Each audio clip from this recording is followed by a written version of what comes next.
Hello दोस्तों और छात्रों, आप सभी का एक बार फिर से बहुत बहुत स्वागत है हमारे YouTube चैनल हिंदी प्रभात में। मैं राजकुमार यादव आप सभी का एक बार फिर से स्वागत करता हूं। और जो लोग भी इस वीडियो को देख रहे हैं और हमारे चैनल को सब्सक्राइब किए हैं, इस वीडियो के माध्यम से मैं सभी को बहुत बहुत धन्यवाद देना चाहता हूं। और ये रिक्वेस्ट करूंगा कि आप लोग अधिक से अधिक इस चैनल को सब्सक्राइब करवाएं और खुद सब्सक्राइब करें। और वीडियो आपके लिए उपयोगी हो रही हैं तो आप जो है इस वीडियो को पूरा देखा करें। आज हम लोग पढ़ेंगे समास का अंतिम प्रकार और बहुत ही महत्वपूर्ण प्रकार है बहुव्रीहि समास। बहुव्रीहि समास, इसकी परिभाषा देखें।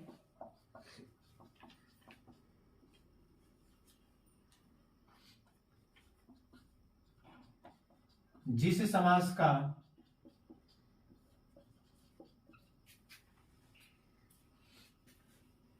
अन्य पद प्रधान हो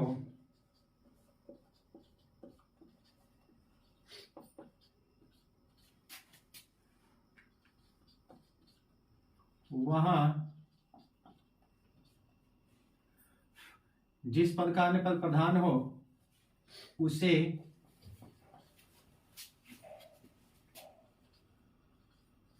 बहुव्रीहि समास कहते हैं।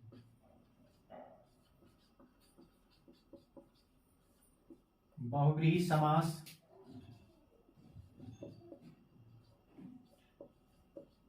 कहते हैं अर्थात वह समास जिसका अन्य पद प्रधान हो, अर्थात संपूर्ण सामासिक पद का कोई अन्य अर्थ अभिव्यक्त हो।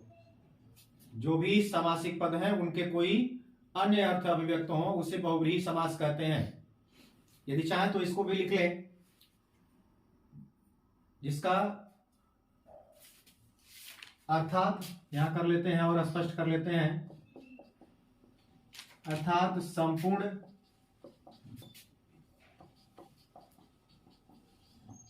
सामासिक पद का अन्य अर्थ अभिव्यक्त हो वहां पर बहुव्रीहि समास होता है। तो यह अन्य पद प्रधान कैसे हम जानेंगे? तो इसको जानने के लिए एक बात याद रखें नोट में, जहां संपूर्ण सामासिक पद का अन्य अर्थ निकले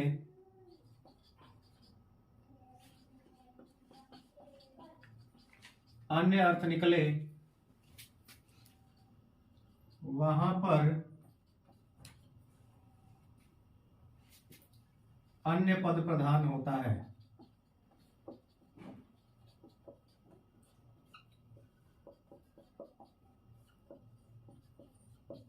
कुछ लोगों को यह समस्या होती है कि हम अन्य पद कैसे समझें कि अन्य पद प्रधान कहां से होगा। तो उसके लिए यह है कि जहां संपूर्ण सामासिक पद का अन्य अर्थ निकले वहां पर अन्य पद प्रधान होता है। और जब अन्य पद प्रधान होगा तो वह समास कौन सा होगा? बहुव्रीहि समास होगा। तो ये हमने देख लिया।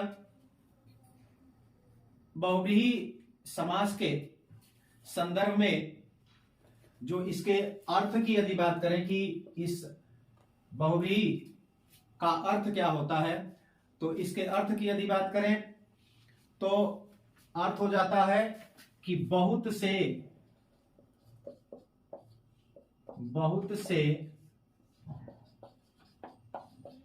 अर्थों का निषेध करने वाला। मतलब बहुत से अर्थ नहीं बल्कि कोई एक अलग अर्थ निकल जाए तो वहां पर बहुव्रीहि समास होता है।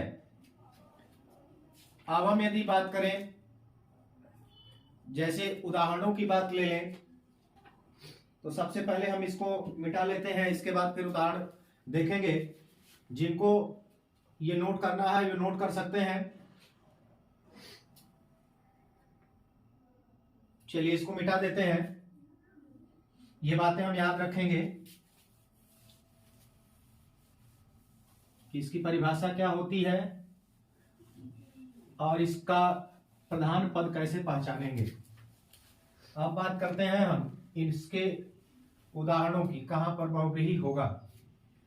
तो कुछ उदाहरण हम देख लेते हैं, जैसे विषधर।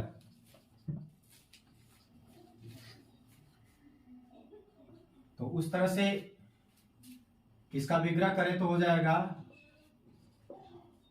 विष को धारण करता है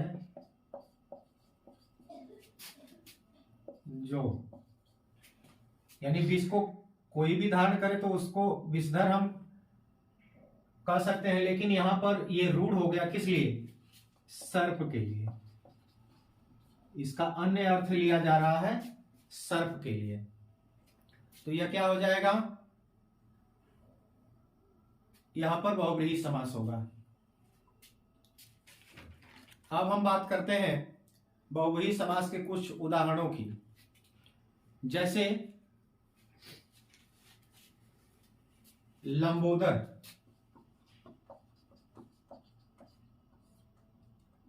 इसका विग्रह करेंगे तो क्या हो जाएगा? लंबा है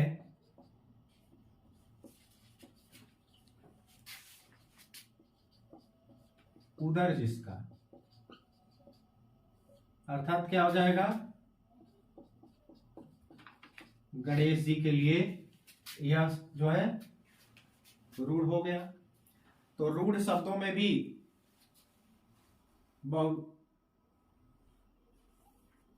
बहुव्रीहि समास होता है। जैसे ये किसके लिए रूढ़ हो गए? गणेश के लिए। तो ऐसे रूढ़ शब्दों में भी बहुव्रीहि समास होता है। फिर जैसे है, अब कुछ इसके जो है कि जैसे मान लो त्रिनेत्र ले लें।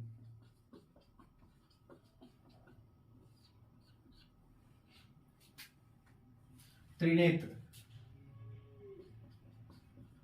तीन नेत्र हैं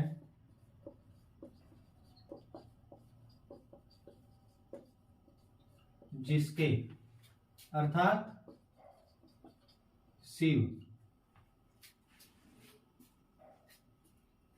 त्रिलोचन भी हो जाएगा। फिर जैसे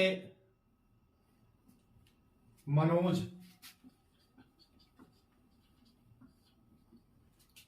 ऐसे देख लेते हैं उदाहरण, फिर इसके बाद हम ट्रिक के माध्यम से भी देखेंगे इसको। मनोज, मन में जन्म लेता है जो, अर्थात कामदेव। तो ये मनोज किसके लिए रूढ़ है? कामदेव के लिए। आप जो है कुछ ट्रिक के माध्यम से समझेंगे कि कहां कौन सा शब्द जुड़ा हो तो वहां पर हम बहुव्रीहि समास मानेंगे। बहुत वहां पर सोचने समझने की जरूरत ना पड़े, हम सीधे समझ जाए कि वहां पर बहुव्रीहि समास है। तो ये तो उदाहरण थे। अब आइए ट्रिक के माध्यम से समझते हैं।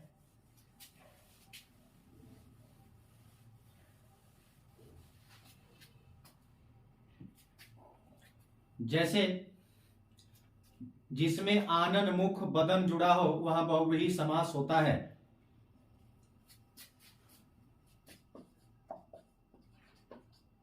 जिन सामासिक पदों के अंत में आनन बदन मुख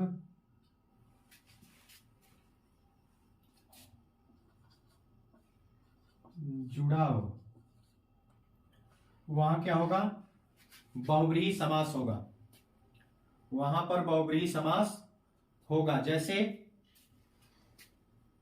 दशानन, सॉरी दशानन, 10 हैं आनन जिसके, अर्थात रावण के लिए ये रूढ़ है। 10 मुख,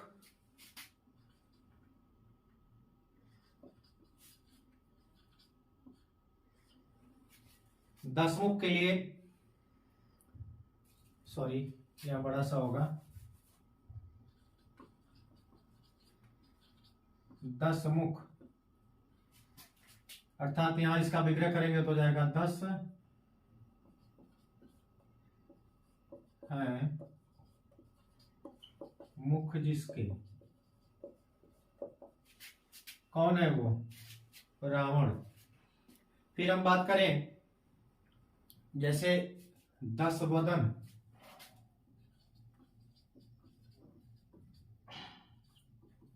तो 10 है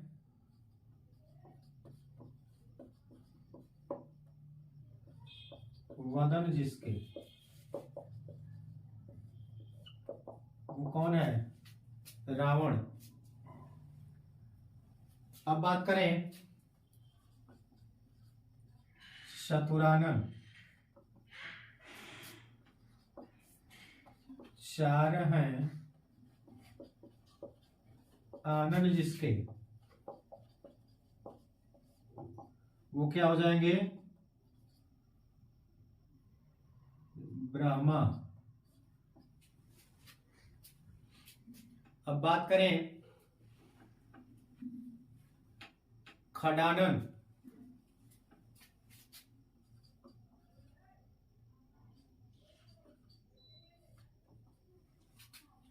यानी खड है आनन जिसके, अर्थात कार्तिकेय, भगवान शिव के पुत्र कार्तिकेय। तो इस तरह से ये हो गए कि जहां पर अंत में आनन, बदन और मुख जिसमें जुड़ा हो, उन शब्दों को हम तुरंत समझ लें कि वे बहुव्रीहि समास हैं। अब दूसरा ट्रिक देखते हैं।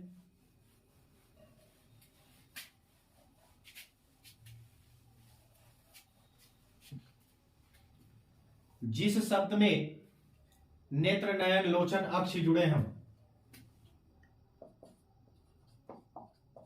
जिस शब्द के अंत में लोचन, नयन और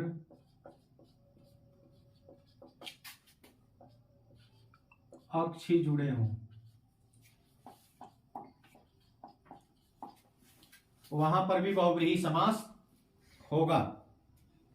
जैसे त्रिनेत्र, त्रिलोचन, त्रिनेत्र,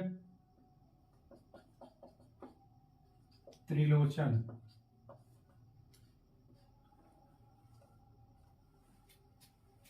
त्रिनेत्र, त्रिलोचन, यहां एक शब्द और जोड़ लें, यहां नेत्र भी होगा,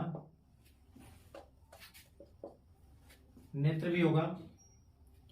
फिर जैसे एकाक्ष,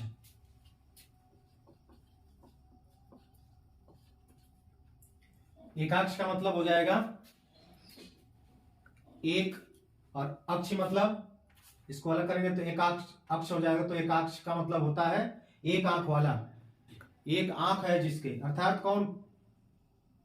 ये शुक्राचार्य, दैत्य गुरु शुक्राचार्य।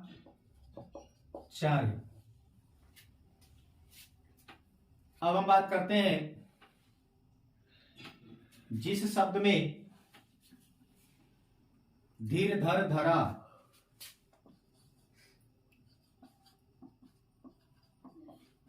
जिस शब्द में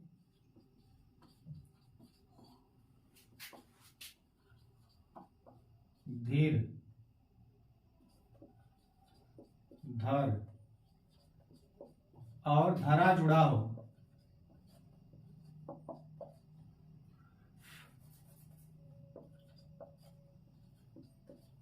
धरा जुड़ा हो, वहां पर भी बहुव्रीहि समास होता है।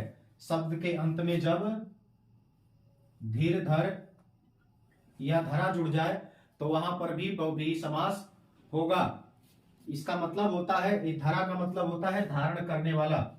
जैसे हम बात कर दें, सॉरी धी होगा ये, धी, जिस शब्द में धी धर धरा जुड़ा हो तो वहां पर बहुव्रीहि समास होगा। जैसे जलधि, जलधि इसके लिए होता है समुद्र के लिए। फिर जैसे हम बात करें मुरलीधर, यहां इसका क्या हो जाएगा समुद्र। फिर मुरलीधर, यहां क्या हो जाएगा, मुरली को कौन धारण करता था, कृष्ण, तो यहां हो जाएगा, यहां भी बहुव्रीहि समास होगा। फिर जैसे महीधर,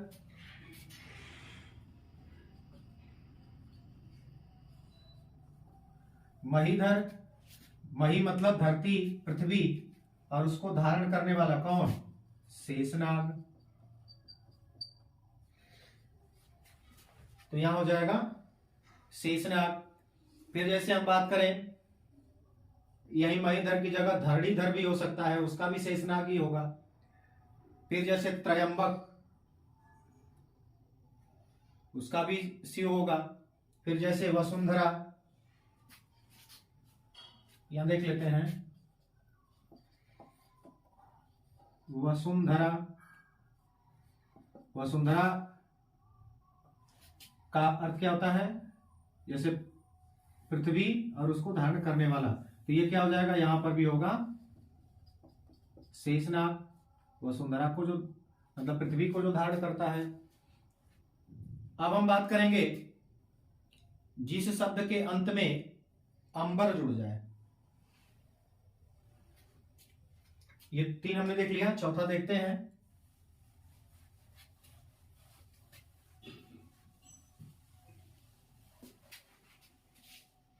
जिस शब्द के अंत में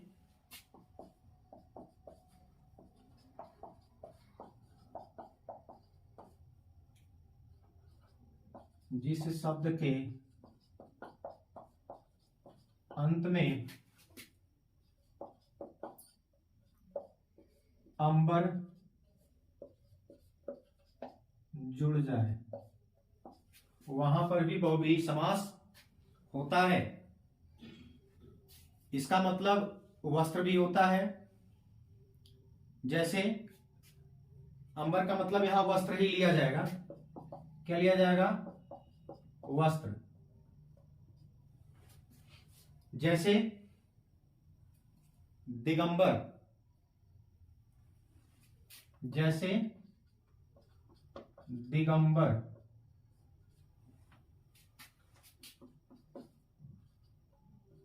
यानी दिशाएं हैं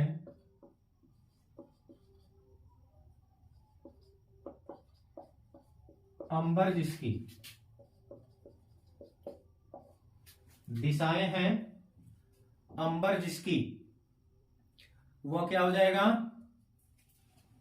दिशाएं हैं अंबर जिसकी, वह कौन है, शिव। दिक्धन अंबर हो जाएगा, विक्षेप करेंगे तो। फिर जैसे हम देख लेते हैं बाघांबर, बाघ की खाल है अंबर जिसका, बाघांबर,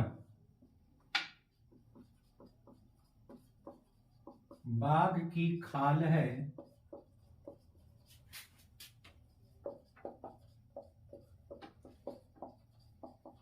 अंबर जिसका, वह अर्थात शिव। अगले उदाहरण की बात करें तो रक्तांबर यानी रक्त के समान लाल है अंबर जिसका, रक्तांबर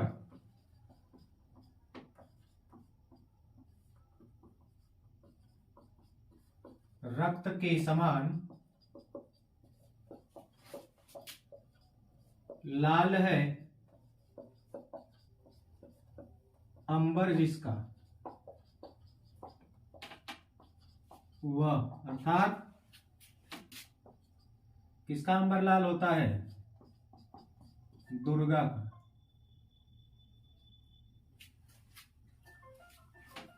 अब ये हो गया। इसके बाद अब देखते हैं, अब यहां हम बात करें तो जिसका अन्य अर्थ आएगा वही जो है बहुब्रीहि समास होगा। जैसे एक उदाहरण देखिए, जैसे नीलांबर है तो नीला और अंबर मतलब आकाश, तो यहां अर्थ निकलता है नीला आकाश। यह किसी दूसरे के लिए प्रयोग नहीं हो रहा है, इसका कोई अन्य अर्थ नहीं निकल रहा है, इसलिए यहां पर कर्मधारय समास होगा। अब देखते हैं अगला इसका कि कहां पर ये बहुब्रीहि समास और होंगे।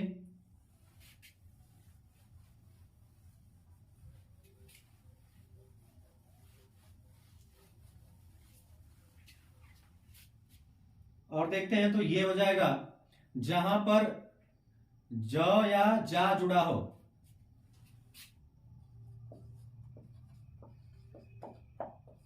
जहां पर शब्द के अंत में ज या जा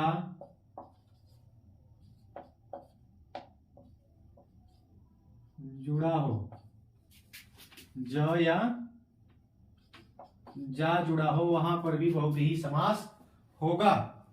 जैसे मनोज,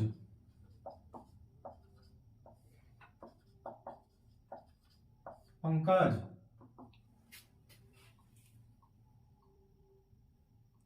अग्रज,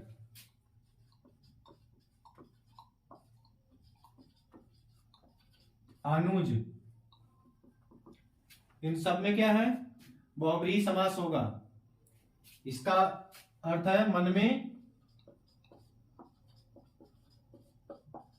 जन्म लेने वाला, मन में जन्म लेने वाला है जो, यानी बताया हमने कि क्या होगा, कामदेव। पंकज, पंक में जन्म लेने वाला है जो, अर्थात कीचड़ में तो बहुत कुछ जन्म लेते हैं, लेकिन यहां रूढ़ क्या हो गया, अन्य अर्थ इसका क्या निकल गया, कमल, इसलिए यहां पर बहुब्रीहि समास हो गया। अग्रज में देखते हैं, अग्र अर्थात पहले जन्म लेने वाला है जो, अग्र अर्थात पहले जन्म लेने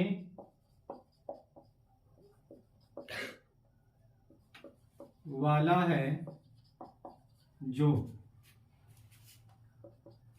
तो कौन हो जाता है वह हो जाता है बड़ा भाई। कौन हो जाता है, वहां पर हो जाता है बड़ा भाई। अनुज यानी अनु मतलब बाद में, यहां अनु का मतलब क्या होगा, बाद में जन्म लेने वाला है जो, वो जन्म लेने वाला है, बाद में जन्म लेने वाला है जो, वो कौन है, छोटा भाई।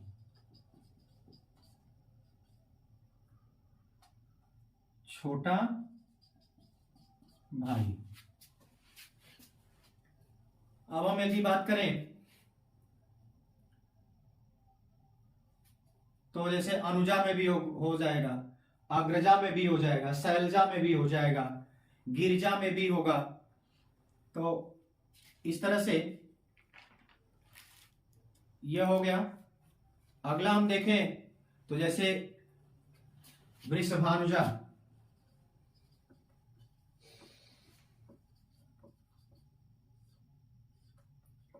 वृषभानुजा। अब इसका देखें तो क्या हो जाएगा, वृषभानु से जन्म लेने वाली है जो वह, वृषभानु से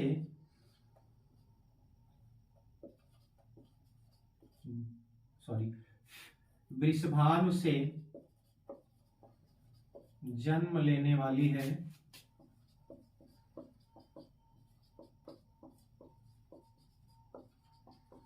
जो, तो वह कौन है, राधा, वृषभानु की पुत्री राधा।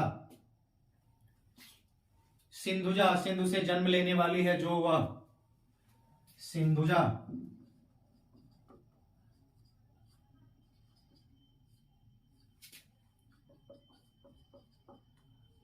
सिंधु से जन्म लेने वाली है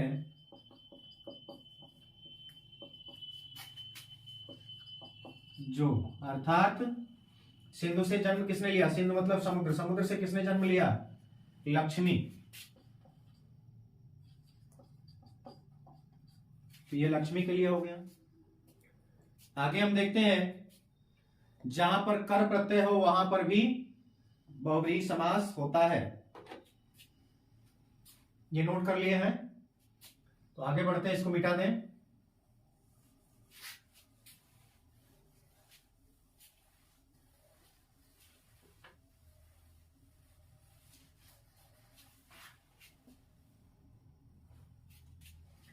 जहां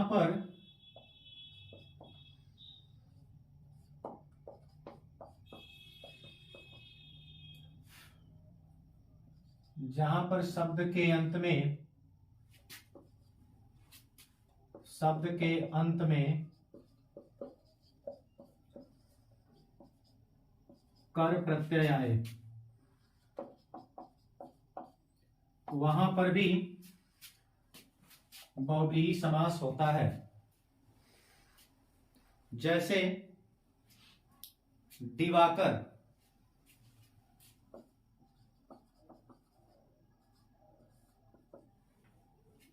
दीवा को करने वाला है जो,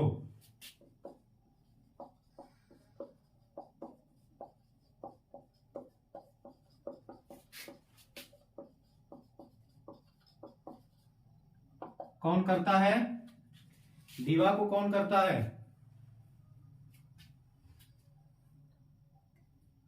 सूर्य।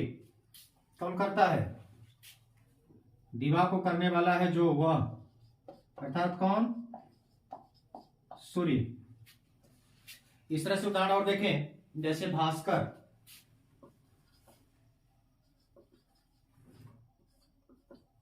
भास्कर यानी भा अर्थात प्रकाश करने वाला है जो, क्या हो जाएगा, प्रकाश करने वाला है जो वह। प्रकाश कौन करता है, तो वही सूर्य करता है।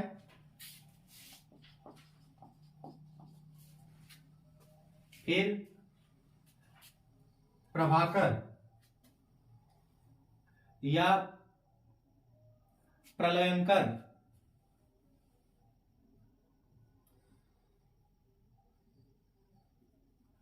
क्या हो जाएगा, प्रलयंकर, प्रलय को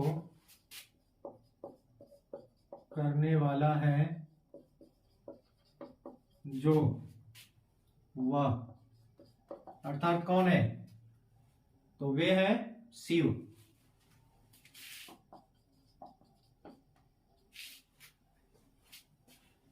अगला देखें,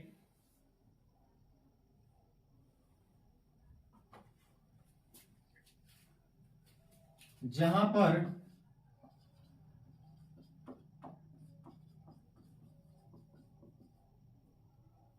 पर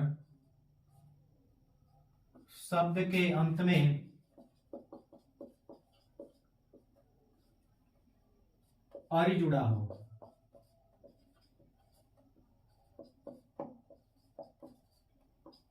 वहां पर भी बहुव्रीहि समास होता है। जैसे मध्वरी,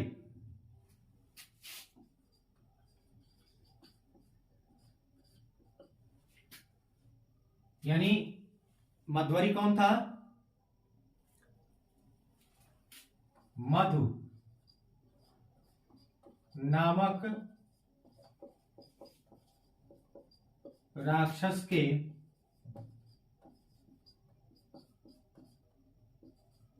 अरि हैं जो वह।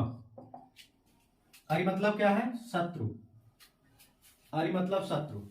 तो मधु नामक राक्षस के अरि कौन है? कृष्ण।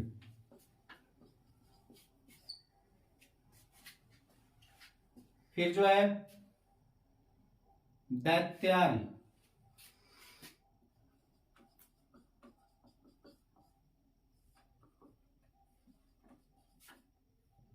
दैत्यों के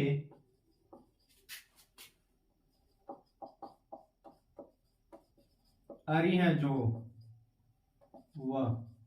तो दैत्यों के अरि कौन है? श्रीहरि विष्णु।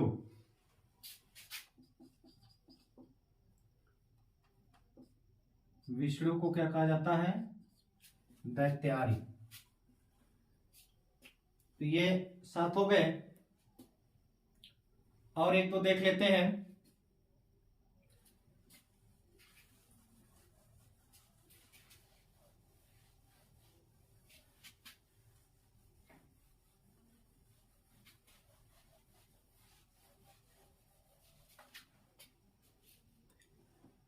जहां पर पतिनाथ और ईश जुड़ा हो।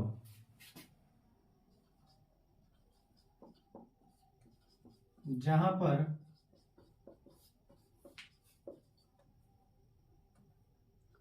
शब्द के अंत में ईश और नाथ पति, नाथ या पति जुड़ा हो, वहां पर भी बहुव्रीहि समास होता है। जैसे द्वारकापति,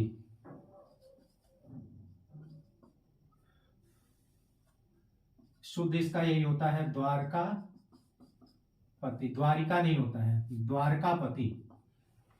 द्वारकापति, द्वारका के पति।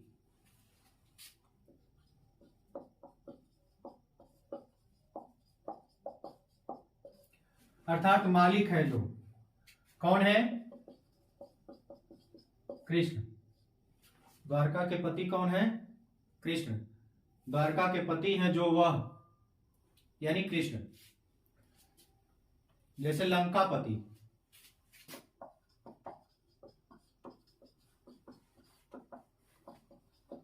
लंका का पति अर्थात मालिक है जो वह। तो कौन हो जाएगा? रावण। अगला देखते हैं, जैसे खगनाथ,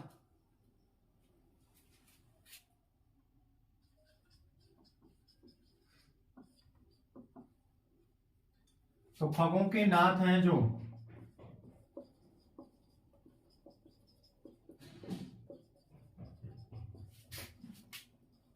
कौन है? गरुड़ को खगपति कहा जाता है। इसके बाद जैसे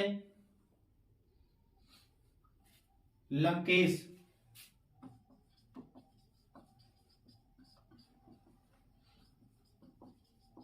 लंका का ईश है जो, वह अर्थात कौन है? रावण।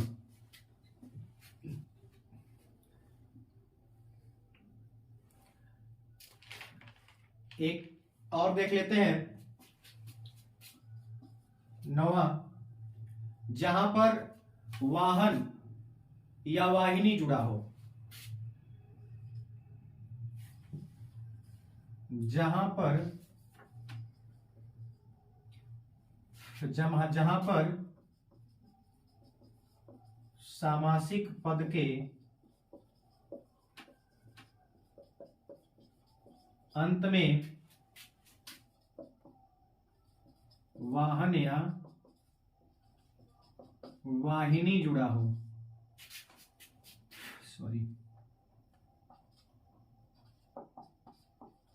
हो, वहां पर भी बहुव्रीहि समास होता है। जैसे मयूर वाहन,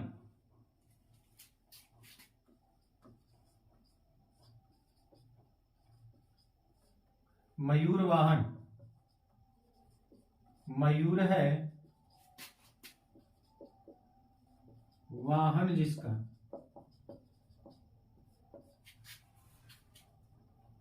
मयूर है वाहन जिसका वह, अर्थात वह कौन है? कार्तिकेय। कार्तिकेय का मयूर वाहन है। इसके बाद वृषभ वाहन,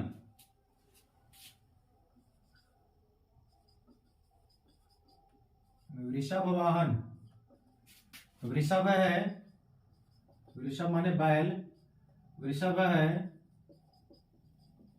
वाहन जिसका वह, तो वृषभ किसका वाहन है? शिव का। दोस्तों, आज यहाँ जो है समास का टॉपिक कंप्लीट होता है। जिन लोगों ने इसके पहले की वीडियो नहीं देखी है उसको देखें और शुरू से देख करके समास को आप अच्छे से तैयार कर सकते हैं इन वीडियो से। तो आज ये समास का टॉपिक कंप्लीट हुआ। वीडियो देखने के लिए बहुत बहुत धन्यवाद।